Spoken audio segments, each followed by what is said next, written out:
When I came home from war, I thought the worst was behind me. Then I found out my wife had already started writing a life that didn't include me. You'd think the hardest day of my life would be the one I lost my leg. Or maybe the morning they flew us out of that dust-bitten hellhole with 2 fewer men than we landed with. But it wasn't. Not even close. It was the Thursday I came home early and watched my wife forget I was still alive. I hadn't told her I was coming back that week. It wasn't planned. The VA cut through red tape faster than expected, and the new socket fit better than the last. So I thought I'd surprise her. I thought maybe a spontaneous dinner, me standing at her door with a bottle of the red she liked, would be enough to feel something again. Something besides the numbness and the pills. But when I pulled up to our house, the one with her potted rosemary and the porch swing we never sat on, I saw a truck parked in the drive. Gray F-150. Plates from Indiana. The dog didn't bark. There wasn't one anymore. We'd had to put Murphy down last summer, a quiet end for the only other thing that used to wait at the door for me. I stood there longer than I should have, engine still running, staring at the unfamiliar truck. Nothing special about it, just that it didn't belong. Not here. Not where I used to. I killed the engine and climbed out, the new prosthetic clicking into rhythm against the pavement. I hadn't practiced the stairs yet, but I made it up one stiff step at a time, fingers tight on the railing. The door was unlocked. That was the first sign. Olivia never left it unlocked. Not since the break-in 2 years back, when she cried in the hallway for 3 hours after finding the back window shattered. I'd held her all night, even though I was 3 months post-surgery and the pain meds barely dulled anything anymore. Inside, it smelled like oranges and some kind of cologne that didn't belong to me. A man's scent. Sharp. Confident. There were voices. Muffled. Laughter, too. I stood in the narrow hallway, listening like I used to listen for enemy movement. Breathing shallow. Heart steady in that artificial way the meds make it. God, I heard her say. You're bad. Then a deeper voice, something about the bed not being made for patients. More laughter. Sheets rustling. I didn't go in. I don't know why. Part of me wanted to. Wanted to barge in and see it with my own eyes, like confirmation would give me permission to shatter. But the other part, the part the military trained into me, stayed still. Observed. Waited. I walked out as quietly as I came in. Back down the steps, into the car, key in the ignition. I sat there staring at the dashboard, the sunlight cutting through the windshield, hot on my arms. My fingers trembled, but only slightly. Muscle memory and morphine kept me still. I didn't cry. I didn't scream. I didn't even curse. I just drove. I drove until the house was behind me, then the neighborhood, then the town. I passed the diner where we used to go after church, the one where she always ordered banana pancakes. Past the hardware store where we bought paint we never used. Past the VA clinic where I learned how to walk again, just so I could come home to someone who'd already moved on. I ended up in a rest stop off Route 64. Empty lot. A vending machine flickering like it couldn't decide whether to work or die. I sat on the hood of my car and watched the sky change colors. I waited for the sun to disappear completely before I lit a cigarette I'd promised Olivia I'd quit. The smoke burned my throat. Felt like penance. I met Olivia in 2014, 6 months before I deployed. She was working at a coffee shop, putting herself through grad school. Psychology, I think. She used to tease me for reading in the corner like I was trying to be mysterious. I wasn't. I just liked the quiet. She slipped her number into my book one day. A folded napkin between pages of East of Eden. Said, "Call me if you ever want to be less mysterious." I called her that night. She was the first woman who didn't flinch when she asked what I did for a living, and I said, infantry. She just nodded, like she understood something most people didn't. We were married before my second deployment. Courthouse. Just us and a judge with too many coffee rings on his desk. She wore a pale blue dress and scuffed Converse. I remember thinking she looked like spring. When I came back, I wasn't whole anymore. Not physically, not mentally. But she said she'd wait. Said we'd get through it. Said till death still meant something. I believed her. Back at the rest stop, my phone buzzed. One text dot. Olivia. Hey babe. Everything okay? You coming home today? I stared at it. No mention of the truck. No mention of the door. No guilt. No panic. Just casual concern, like I was late to dinner and not standing at the edge of our wreckage. I didn't reply. I turned off the phone and stared into the dark. In that moment, something inside me shifted. Not broke. Not cracked. Just adjusted. Like a bone healing wrong, but strong. She thought I'd rage. She thought I'd fall apart. She thought I'd come crawling back, asking for an explanation that would never match the truth. She forgot one thing. I've already survived worse. The motel I landed in that night was the kind of place you only end up if you're running from something or someone. The kind with flickering lights and a front desk clerk who doesn't ask questions. I paid in cash. Old bills folded from the glove box stash Olivia didn't know I still kept. Room 108 smelled like bleach and mildew. The kind of clean that only makes the filth more obvious. I sat on the edge of the bed, staring at the warped television, not watching anything. My phone stayed off. I didn't want to hear from her. Not yet. Maybe not ever. But I couldn't stop seeing her. Not the Olivia I'd just left behind in our house with another man, but the one from before. The one who pressed her ear to my chest in the hospital just to hear my heart keep trying. The one who used to trace the outline of my scar like she was memorizing a map back to me. So when did she stop looking? 3 weeks before I came home, she stopped ending our calls with "I love you." I noticed. Of course I noticed. I just told myself she was tired. She always sounded tired lately. Said she was taking extra shifts at the clinic. Said the new therapist was draining. Said she wasn't sleeping well. She never mentioned the man from Indiana. Never explained how our guest room, formerly my physical therapy setup, turned into a space for someone else's cologne and someone else's laughter. I should have seen it. There were signs. There always are. Like the night she called me and said, "Do you ever think about who you were before all this?" And I asked what she meant.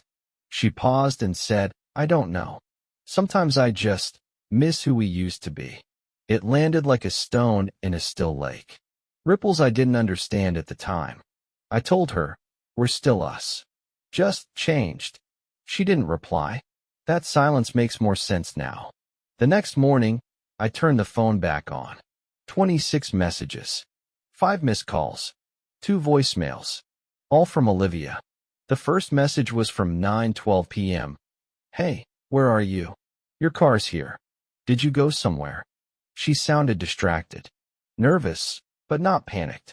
Second one was from after midnight. "I don't know what's going on.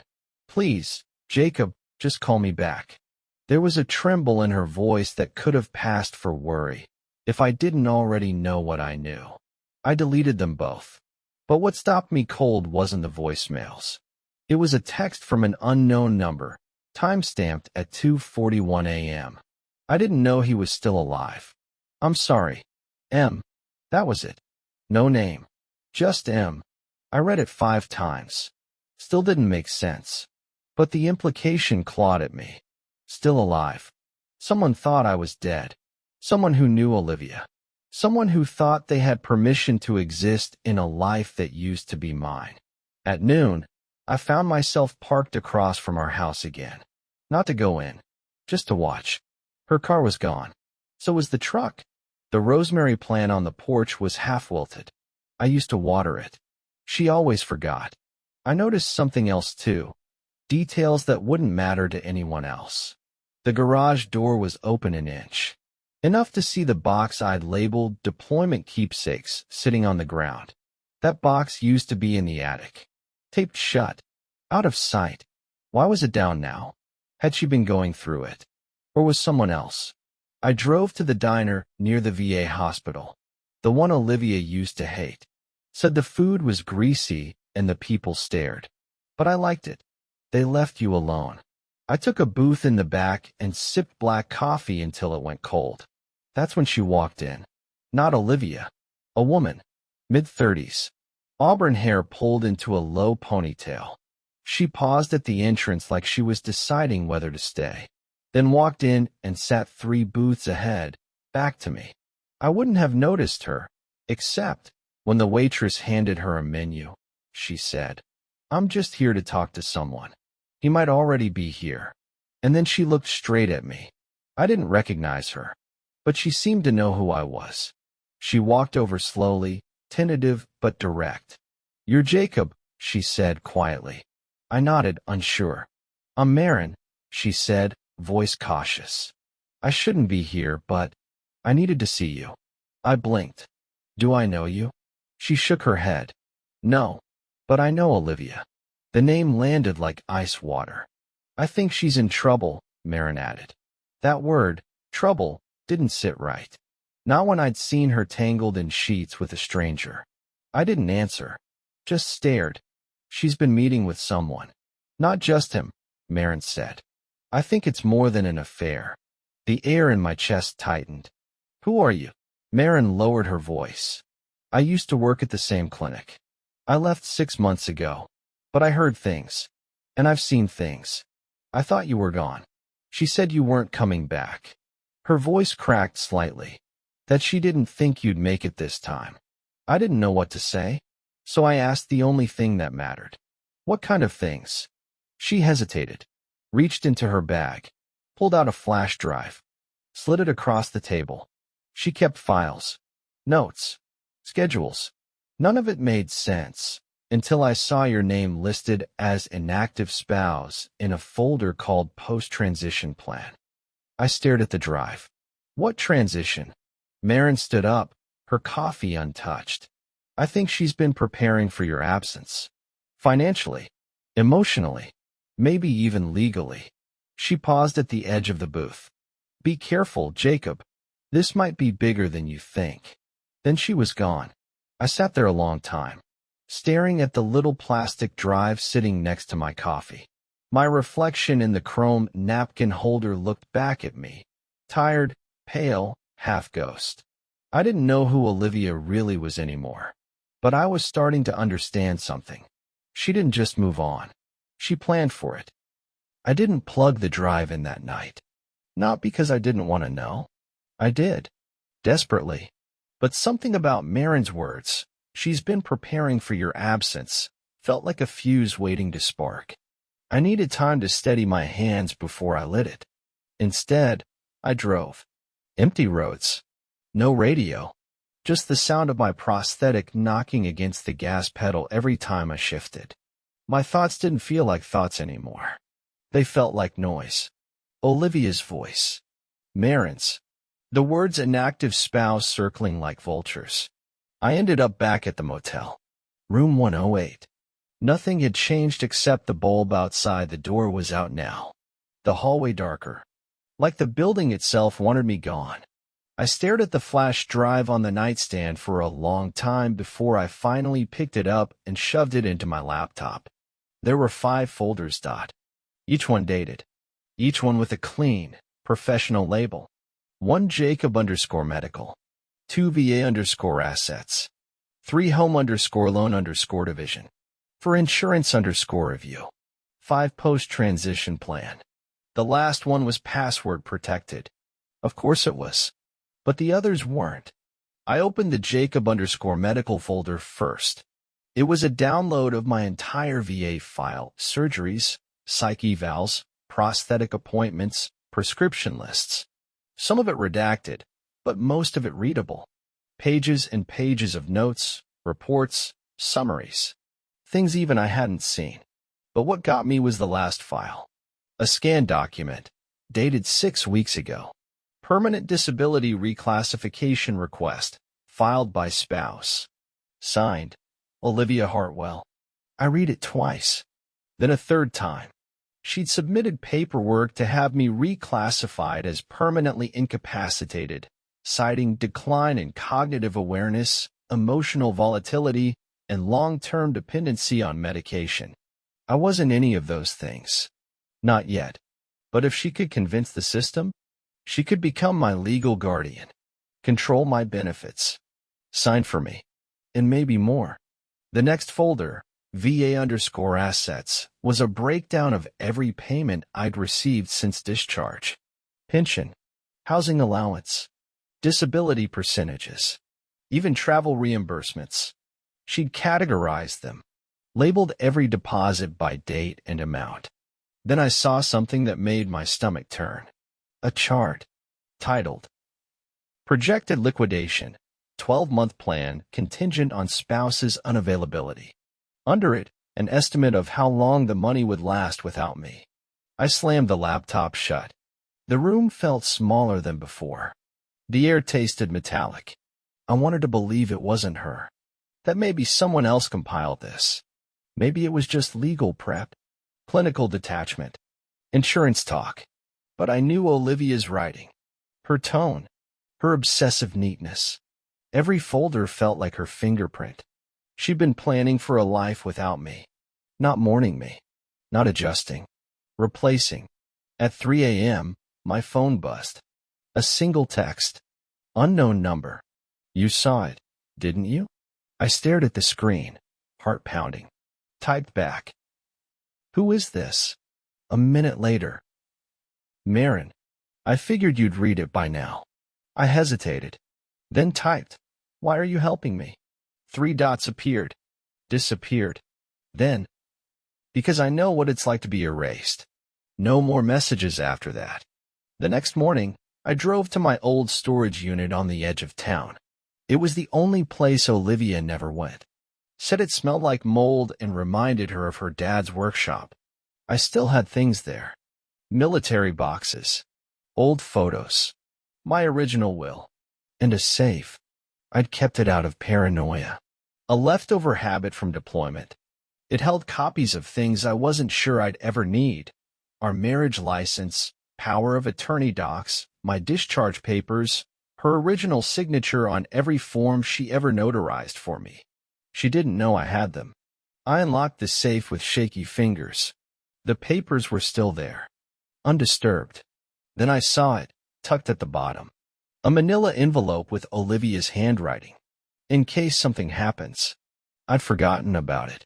She'd given it to me years ago, before my last deployment. Said it was just her way of being prepared. I never opened it. Until now. Inside were 3 things. 1A letter. 2A photograph. 3A single-page document. And signed. The letter was addressed to me. Jacob, if you're reading this, it means something went wrong. I want you to know I love you, and I'm sorry I wasn't stronger. I've always struggled with guilt. Guilt about what you've been through. Guilt about not being able to fix it. Guilt about the distance that's grown between us. If I made choices that hurt you, please understand they weren't about you. They were about me. I needed a way out. I just didn't know how to say it. You're stronger than you know. Please, don't hate me forever. Oh. I read it again. And again. There were no dates. No specifics. Just guilt. Vagueness. Like she was preparing her own forgiveness. The photo was of us. Before the war. At the beach. She was smiling into the camera. I was smiling at her. The last document? It was a draft. A rough copy of power of attorney authorization, irrevocable. But my name was misspelled. The signature line was blank. Like she hadn't finished it. Like she'd meant to come back to it. My phone buzzed again. Another unknown number. Not Marin. Just 1 sentence. You don't know the half of it. Look into Holloway. That was it. No name. No context. But that word, Holloway, rang a bell. It wasn't a person. It was a facility. A private psychiatric center outside of Asheville. And I only knew that because Olivia once told me, if anything ever happens to you and the VA won't take you, they send people like you to Holloway. People like me. Or people she wanted to be like me. I sat there in the driver's seat, the letter in one hand, the unsigned document in the other. And I realized something Olivia never meant for me to understand. She wasn't just cheating. She was building a world where I didn't exist. And she wasn't doing it alone. I didn't go to Holloway right away. I did what any soldier trained to survive does when dropped into unknown territory. I gathered intel. I found an old contact, Davis, a medic-turned-caseworker I knew from my second rotation. He owed me more than one favor. When I told him what I needed, there was a long pause on the other end of the line. You think she's trying to commit you? I think she's trying to erase me. Davis didn't argue. He just said, give me a day. He called back in 6 hours. Holloway's private, he said. VA adjacent, but not under federal oversight. They specialize in long-term psychiatric placements, especially ex-military with PTSD or traumatic brain injuries. I didn't have either. At least, not to the degree that warranted commitment. But here's the thing, Davis added. They only take admissions under third-party sponsorship. That means a family member, power of attorney, or spouse. He didn't have to say it. I already knew. Is my name on anything? No, he said. But someone requested an intake evaluation 2 weeks ago. Under your full name. Someone posing as you. I gripped the phone tighter. Who signed it? It was initiated online, but the IP address traced back to a clinic in Raleigh. Olivia's clinic. She'd used her office. She'd used me. The next day, I drove 2 hours out to a nondescript building with tinted windows and no sign, just a discreet plaque. Holloway Center for Recovery. The woman at the front desk smiled like she'd been trained to ignore suffering. Do you have an appointment? No, I said. But I think someone tried to put me here. Her smile faltered. I don't think I can help you with that. I leaned in. Then get someone who can. An administrator came out 10 minutes later. Man in his 40s, expensive watch, eyes too calculating for his soft voice. Mr. Hartwell, he said, extending a hand. I understand there's some confusion. I didn't shake it. Who submitted my name? He gestured to a private office. Inside, he pulled up a screen, typed a few keys. Unfortunately, due to confidentiality, I can't disclose. I slid the flash drive across the desk. Then let me help you connect the dots. His eyes skimmed the folders, slowed at the post-transition plan. He didn't open it, but I saw the flicker of recognition. You've seen this before, I said.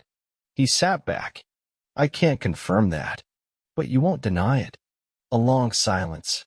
Then too casual, he asked, do you know Marin? That stopped me. I hadn't mentioned her. My pulse ticked up.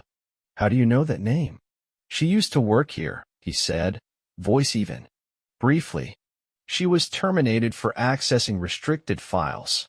I didn't answer. She was emotionally unstable, had a tendency to fixate on patients, especially veterans. I held his gaze. Is that what Olivia told you to say? He didn't flinch. I'm just telling you what's on file. And what else is on file? I asked. What was she building? He sighed, then leaned forward. Mr. Hartwell, off the record. You're not the first. Those 4 words changed everything. I stared at him. What do you mean? He paused. Then, like a man who'd already decided to absolve himself, he said. Every year, we process a handful of cases where a spouse or relative initiates a transition plan for someone who, on paper, appears unwell. PTSD, memory issues, emotional deregulation. It's rare, but it happens. I already knew where this was going. They don't fight it? They can't, he said. Once the documentation is in place, and if the symptoms can be presented properly, most don't even realize what's happening. I said nothing. He continued. In many cases, their benefits, housing, and assets are transferred to a caretaker. And when they do get out, if they do, it's after everything's gone. He was watching me now, studying me. You're lucky you found out. I stared at the screen. My name, my future, almost rewritten, by the woman who once washed my bandages, who once promised to grow old beside me. That night, I met Marin in a parking lot off 540. She got in the car, shivering, even though it wasn't cold. He mentioned you, I said. The Holloway guy. Her face changed. Did he tell you what they do? I nodded. Did you know Olivia tried to commit me? Marin looked down. I suspected. I warned you. No, I said. You warned me about the affair. Not this. She pulled out a folder from her coat, slid it across the console. Inside, a list of names. Men, all former military, all with spouses who'd filed similar requests. Most ended up at Holloway. Some didn't come out. She's not the only one, Marin whispered. It's a system. I stared at the list. One name was circled. Nathaniel Cross. She dated him, Marin said. Before you. Briefly. He was found dead 6 months after being committed. Suicide. That's what they said. She looked at me. But his sister told me he was trying to get discharged. Said he felt fine. Said someone was trying to make him look unstable. I leaned back in the seat, stomach turning. How do I know I'm not losing it? Marin shook her head. You're not. Then she paused. But you're not safe either. I didn't sleep that night. I kept picturing Olivia's face, calm and composed, filing forms she had no right to fill, calling me broken, signing away my rights like she was signing a receipt. And somewhere in the background, the man from Indiana, the gray truck, the forgotten Rosemary. I wondered how many nights they laughed together. If they laughed about me. If she ever told him she was planning a future where I'd disappear quietly into his psychiatric wing while they split a savings account and picked curtains for a new house. The next morning, I went home. Not to forgive. To watch. Her car was there. So was the truck. I parked 3 houses down. And waited. Because I wasn't done. And she didn't know what I knew now. The first thing I noticed was the porch light. It flickered like it always did when the wiring shorted after rain. I'd meant to fix it last year, before the infection took what was left of my lower leg. Before Olivia started sleeping with her back to me. Before the way she said my name stopped sounding like a name at all. I sat in the car, watching. The gray truck was parked in its usual spot now, like it belonged. Like he belonged. But something was off. It was too quiet. No movement in the windows. No lights but the porch one. I waited another hour. Then I got out. The lock hadn't changed. Either she didn't think I'd come back or she wanted me to, just not on my terms. Inside, the house was cold. Not just the air, but the walls themselves felt emptied out, like someone had been slowly taking pieces of it and never putting them back. There were new shoes by the door. Not hers. His. Size 12, by the look of them. Work boots. Well worn. I moved slowly down the hall. Past the kitchen. Past the hallway closet where our wedding china still lived in boxes. The bedroom door was closed. I didn't knock. She was standing by the window, fully dressed, looking out toward the backyard. She didn't flinch when I entered. Jacob, she said, like the name tasted unfamiliar. Where is he? I asked. She turned to face me. Her expression unreadable. Gone. For now. She didn't answer. Why? I asked. That was it. Just the word. The only one that mattered anymore. She walked to the dresser and picked up something. A photo. The one from our trip to Asheville, before the deployment. Before everything. You stopped being you, she said. And I stopped knowing how to be with you. I nodded slowly. You didn't stop knowing how to steal my benefits. Or file for psychiatric placement. She froze. Her eyes narrowed, just slightly. Enough to tell me she hadn't expected me to find that. I never submitted it, she said. It was just a precaution. You lied to Holloway. You used my VA ID. She looked down at the floor. You don't understand how hard it is. Living with someone who's half there. Who wakes up screaming. Who forgets how to breathe when a car backfires. I stepped closer. No, I don't understand what it's like to live with that. I only know what it's like to survive it. She closed her eyes. It wasn't about hurting you. No, I said. It was about removing me. The silence between us was the longest it had ever been. I saw it then, not guilt, not shame, but detachment, like I was already a memory to her.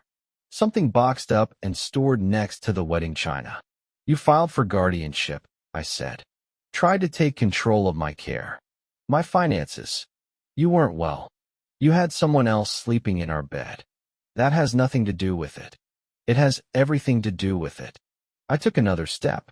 She didn't move. You were planning for me to disappear. Olivia didn't deny it. And that was worse than anything she could have said. I pulled the flash drive from my coat pocket and set it on the nightstand. This is everything I found. All the files. Your signatures. The draft power of attorney. The transfers. She looked at it, but didn't reach for it. You're not going to the police, she said, too calm. No, I replied. I'm going to the VA legal board. Then to a journalist who's been digging into Holloway for months. I already met with him. She finally blinked. You don't want to do that. I smiled. Not out of joy, but out of clarity. I already did. That's when the second twist landed. Not from her. From the hallway. Is that true? A man's voice asked. I turned. It was him. The man from Indiana. The gray truck owner. Brandon. That was his name. I recognized him now, from a photo Marin showed me. Another widowmaker. A man who'd helped do this to someone else's husband, before he started helping Olivia with me. She didn't turn around. Brandon, she said, barely above a whisper. How much of this is true? He asked again. I told you everything, she said. No, I cut in. She told you parts. Enough to make me look dangerous. Broken. Disposable. But not enough to make her look like the architect. He looked at me. Then her. You said he wasn't coming back, Brandon said slowly. Olivia stepped forward, voice rising. You knew what this was. You said you understood. You said. He stepped back. I said I believed you. That's different. Her face changed then. Not fear. Panic. Don't do this, she hissed. Not now. Brandon looked between us. Then turned to me. If you're telling the truth, I don't want any part of this. You're already in it, I said. He walked past me, out the door. She didn't chase him. We stood in the room like strangers after a car crash. Nothing left but wreckage and breath. I gave you years, I said. I gave you everything I had left. She nodded, but not in agreement. In resignation. And finally, she said the one thing I wasn't expecting. I know. I left without another word. Outside, the porch light had stopped flickering. It was off. Dead. And maybe that was the clearest metaphor I was ever going to get. You don't really know what survival looks like until it's quiet. Not after a firefight. Not after the explosion. But after the silence that follows. The kind where you take inventory of what's left. What still moves. What still matters. That's what the days felt like after I walked out of our house for the last time. Not grief. Not rage. Just inventory. The VA legal board took 2 weeks to open the review. But they did. Marin and I handed over everything. Signatures, logs, the Holloway intake request, and the file she gave me with the list of other veterans, some still in, some already buried in unmarked graves. What Olivia did wasn't just a betrayal of love. It was a betrayal of identity. And I wasn't her only casualty. 3 days later, a man from the Raleigh Dispatch knocked on the motel door. Mid-30s. Journalist's eyes, tired but burning. You Jacob Hartwell? He asked. Yeah. I've been trying to get someone to talk about Holloway for 2 years. You just gave me the match. I handed him the files. He spent hours cross-referencing them with the names Marin collected. Some matched previous tips. Others were new. But every single one pointed to the same pattern, an invisible system built on quiet disappearances. Men like me, labeled unstable, shuffled off to long-term care with no one checking the signatures too closely. Widows in waiting. Olivia was placed under formal investigation. The clinic suspended her 2 days later. Then came the IRS notice about misreported spousal income and unauthorized access to VA systems. It all started to unravel. Not fast, but inevitably. She sent me one last message. Not a call, just a short email. Jacob, I never meant for it to go that far. I just didn't know how to leave you without losing everything. I'm sorry. I didn't reply. There was nothing left to say. Brandon disappeared. Marin said he packed up the truck and headed west. Left behind a job and a lease and a woman who once looked him in the eye and said she was a victim too. He didn't go public. Didn't testify. But he didn't stay to defend her either. Maybe that was his apology. The article ran under the title, "The Paper Widow Scam. Inside the Quiet Betrayal of America's Veterans." It didn't name Olivia, but people knew, at least the ones who needed to. The fallout was quiet. No dramatic arrests. No cameras. Just a series of cold inquiries and frayed reputations. But it was enough. Enough to stop her. Enough to make sure I wasn't forgotten. Marin moved back to the coast a month later. Said she needed the ocean. Something bigger than herself. We didn't keep in touch. And I think that's the way it had to be. She gave me truth when I needed it. I gave her voice to a story no one else would believe. That was enough. As for me, I didn't go back to the house. Didn't fight for it. Didn't take her to court. It was never really mine by the time I got home. Just four walls she filled with plans that didn't include me. I took the insurance payout and what was left of my pension and left town. Found a small place near a lake. Quiet. Plain. With a dog that barks when someone's coming and no porch light at all. Just the way I like it. Some nights I think about her. Not the Olivia I left. The one I married. The one who used to put cold washcloths on my forehead when the pain meds wore off. The one who swore, "We'll figure it out." I still don't know when she stopped meaning it, or if she ever did. But it doesn't matter, because now, I'm not hers to grieve. I'm not hers to erase. The final letter I sent her wasn't signed. No return address. Just one sentence. "You almost made me disappear, but I remember how to survive." And I meant it. Thanks for watching. If this story pulled you in, make sure to subscribe and hit the bell so you never miss the next confession. Until next time, take care and watch who you trust.